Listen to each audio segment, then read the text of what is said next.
The Desire of Ages, Chapter 61. Zacchaeus. On the way to Jerusalem, Jesus entered and passed through Jericho, a few miles from the Jordan on the western edge of the valley that here spread out into a plain. The city lay in the midst of tropic verdure and luxuriance of beauty, with its palm trees and rich gardens watered by living springs. It gleamed like an emerald in the setting of limestone hills and desolate ravines that interposed between Jerusalem and the city of the plain.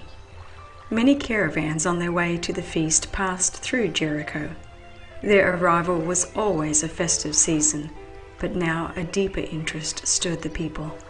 It was known that the Galilean rabbi who had so lately brought Lazarus to life was in the throng, and though whispers were rife as to the plottings of the priests, the multitudes were eager to do him homage.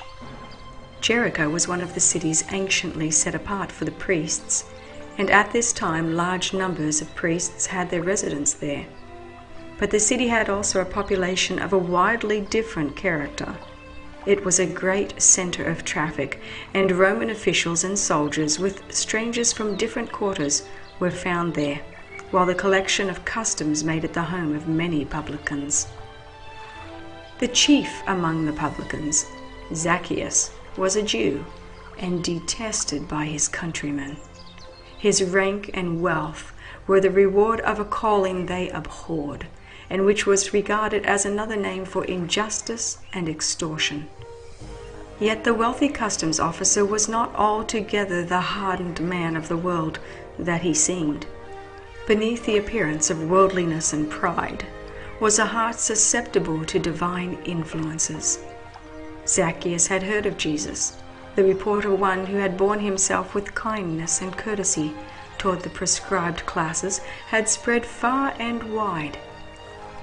In this chief of the publicans was awakened a longing for a better life. Only a few miles from Jericho, John the Baptist had preached at the Jordan, and Zacchaeus had heard of the call to repentance. The instruction to the publicans, "Accept no more than that which is appointed you," though outwardly disregarded, had impressed his mind. He knew the scriptures and was convicted that his practice was wrong. Now, hearing the words reported to have come from the great teacher, he felt that he was a sinner in the sight of God. Yet what he had heard of Jesus kindled hope in his heart. Repentance, reformation of life, was possible, even to him. Was not one of the new teacher's most trusted disciples a publican? Zacchaeus began at once to follow the conviction that had taken hold upon him, and to make restitution to those whom he had wronged. Already he had begun thus to retrace his steps when the news sounded through Jericho that Jesus was entering the town. Zacchaeus did not see him. He was beginning to realize how bitter are the fruits of sin, and how difficult the path of him who tries to return from a course of wrong.